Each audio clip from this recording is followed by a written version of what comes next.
interviewed Mehdi on Agitprop about Palestine? I did. In regards to BDS boycott divestment. Dude, I really need to get a haircut. Like, I see the way I look here, and I'm like, fuck, dude.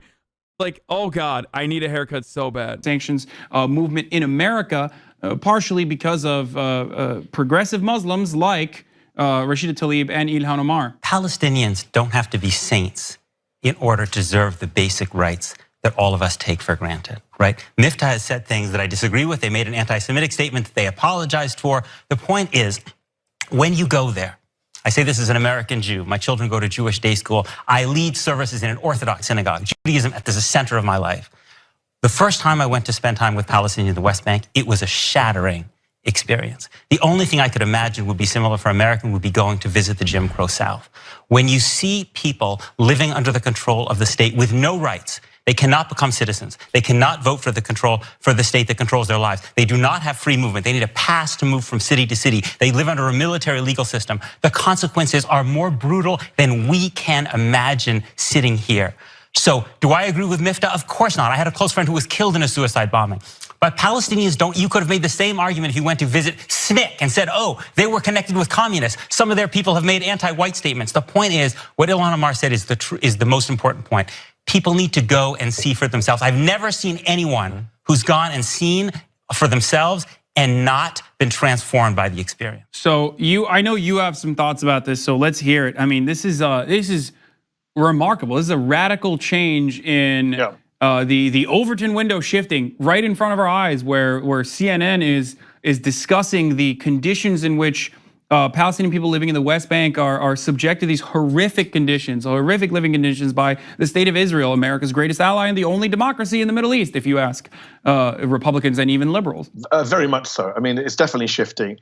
Some would say this has been a pivotal moment in the debate over Israel-Palestine, definitely in my lifetime, definitely in my career of watching American politics and following American foreign policy on the Middle East. And it has come as a direct result. The reason Peter Boehner can go on CNN and talk in that way, and credit to Peter, good for him for doing that, is because Rashida Tlaib and Ilhan Omar opened this conversation. And actually, in a way, they didn't even open it. It's because that they were attacked. Here's what's so amusing and ironic in this whole depressing, bleak situation. It's because of the vicious attacks on Ilhan and Rashida from the right, from supporters of Netanyahu and Trump, that actually has emboldened them to really push on this issue, much more than they did when they were elected. I remember when they were elected just last year. We weren't hearing any of this stuff. I mean, they were saying this stuff. A lot of us had high expectations that Ilhan Omar, Rashida Tlaib. Nose job? Oh, dude, I definitely have some fucking weirdo incels, dude.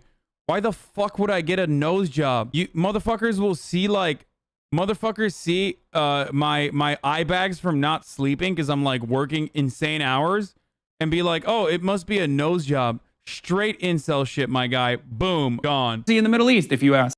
I remember when they were elected just last year. We weren't hearing any of this stuff. I mean, they were saying this stuff. A lot of us had high expectations that Ilhan Omar, Rashida Tlaib, having a Palestinian American woman, having a Muslim woman in a headscarf in Congress would change the conversation. But the irony is, it's because of the bad faith attacks on them, the disingenuous attacks, the smears, accusing them of being anti-Semites, accusing them of being supporters of terrorism, accusing them of being anti-American. It's always that put the spotlight on them and then backfired, because you put the spotlight on two women. The guy just made a question, dude. All right, I'm gonna give you 1 hour. If you don't recognize, like, listen, do you want me to do like 11-hour stun locks on fucking dumbass chatters who are 100% going to start off with like a little trickle in, like, is that a nose job? And then like continue to fucking ramp it up until I'm literally crying for fucking an hour and you're in the chat like, please stop the stun lock. Please stop the stun lock. No, that's why I banned him and I'm moving on. There's a lot of new trolls in the fucking stream for some reason. And I don't know what it is, but I can tell. And I know when someone is like new around these parts. And that's why I'm just like preemptively banning them. Who weren't going to take this shit.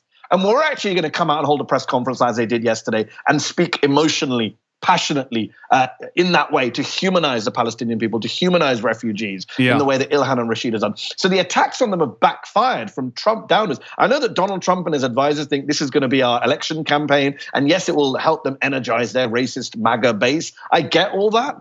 But in the long run, this has opened doors and made people there are centrists. Let's go back to the liberals, Hasan.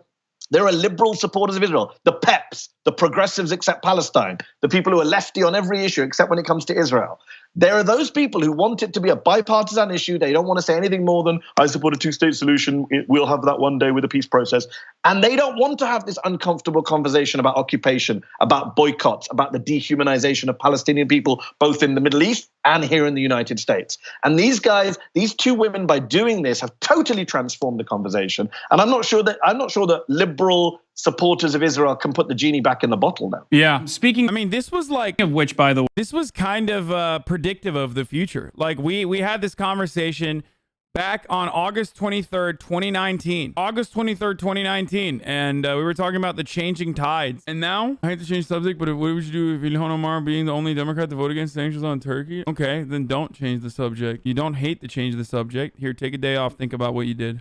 Way. Speaking of like anti-Semitism coming from the right that often falls on deaf ears by those people like Ben Shapiro who constantly claim that like everyone's being anti-Semitic. Yeah, Trump is a gigantic anti-Semite. Recently, while we were having this conversation, a few minutes before we went live, Trump said on Omar and Tlaib, any Jewish people that vote for a Democrat, I think that either shows a total lack of knowledge or great disloyalty. So 75% of American Jews who vote Democrat are either ignorant and or disloyal, which by the way, literally dual loyalty, which is anti-Semitic trope.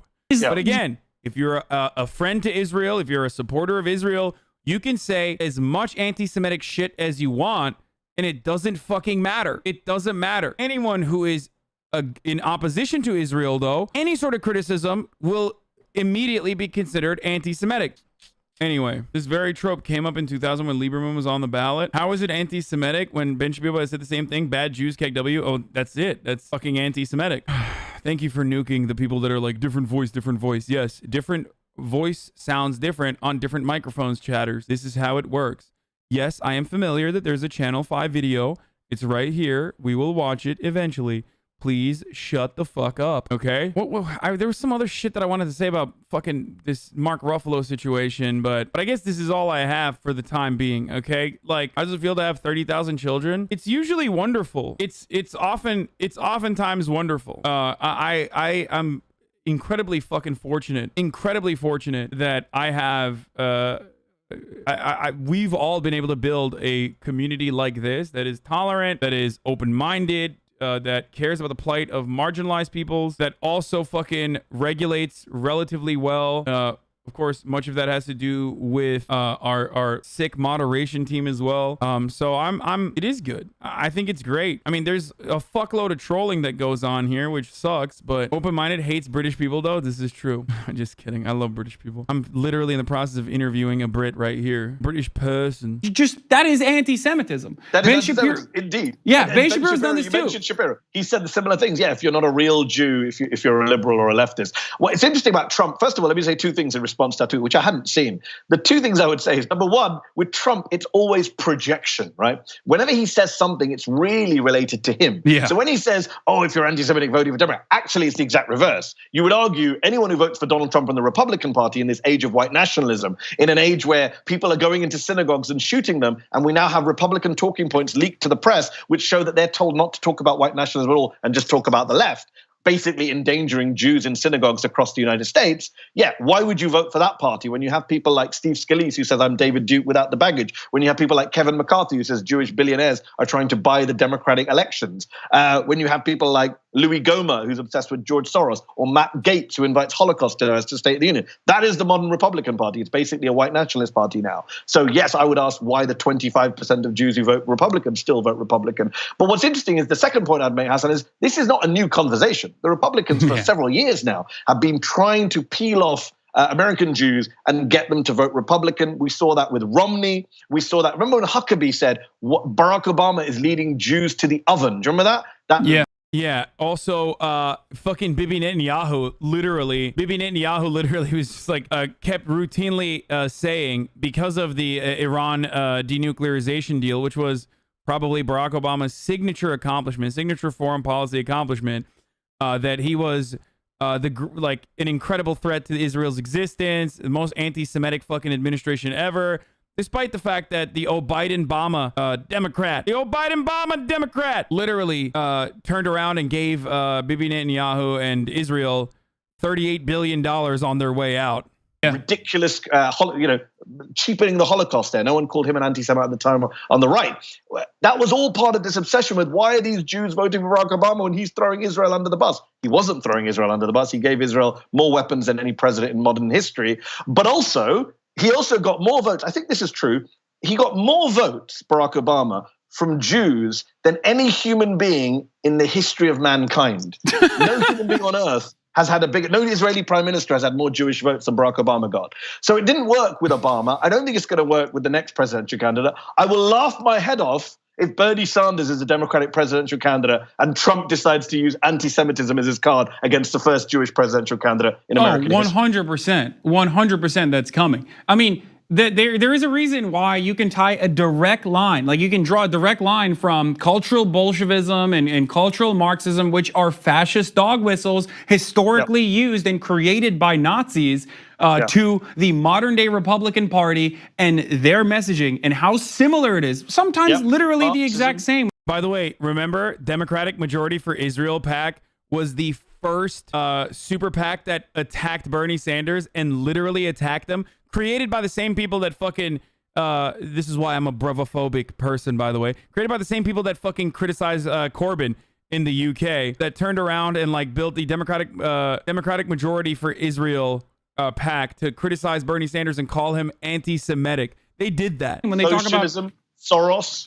Yeah, George Soros. It's like immigration is a Jewish conspiracy to destroy like Western civilization or destroy like white heteromasculinity or heteronormativity in this country. Like these are Nazi ideals, and it's brought up to the mainstream. And a lot of people benefit from, like a lot of white nationalists and Nazis benefit from the white supremacy that is a part of our institutions, that has historically been a part of our institutions, and the white nativist messaging that you hear from our institutions right now, whether it be media or literal politicians. I don't know who that dude in the Hawaiian shirt is, but he's spitting. Yeah, dude, he really is. Who the fuck is that guy? What's so interesting about Trump and Netanyahu is that they've done so much to mainstream white supremacy and are so unapologetic about it that in fact they've pushed probably more American Jews away from the Republican Party, and they've pushed more Americans in general away from Israel. So I said this the other night when I think I was on MSNBC, and I made this point. I said Trump and Netanyahu are the greatest recruiting sergeants for BDS and the boycott movement. That's the great irony. By making Israel a partisan, not a bipartisan issue, by being so nakedly colonial and racist in their approach to the Palestinians and the entire Middle East, it basically, the cover's off. And it forces those liberals who head behind this whole two-state solution, which is no longer on the cards, to really come out and say, well, where do you stand on Palestinian human rights? Why are you opposing Trumpian racism at home, but okay with Netanyahu in racism abroad? Yeah, no, that's always been a remarkable dichotomy where it's like, but it happens. It happens with neoliberal justifications of the exploitation of the global poor as well. If it's exploitation abroad, then liberals who normally would be like, what are we doing about the American working class? Like, what about the white working class? Will quite frequently engage in practices that directly justify the wholesale exploitation of the global poor, and that's fine because it's abroad. It's liberation for me, but not for thee. Kind of similar to how traditional conservatives, right, or tradcast, traditional Catholics, and like a lot of these right-wing nationalists or these right-wing radicals who want traditionalist values for the white people that they consider to be a part of their in-group, but then will turn around and use that traditionalism to attack Muslims and say, well, they're just not integrating. They're just not integrating fast enough into our culture. Exactly. It's like, what do you mean? Ilhan Omar is like defending trans rights when the Republican administration is doing everything they can to attack trans people to make their lives much worse in this country, whether it be like the trans military ban or like fighting against the Obama era rules that allowed trans people to seek shelter in homeless shelters, like undoing that rule, or allowing medical professionals on religious reasons to stop treating trans individuals or members of the LGBT community. These are all right-wing ideas.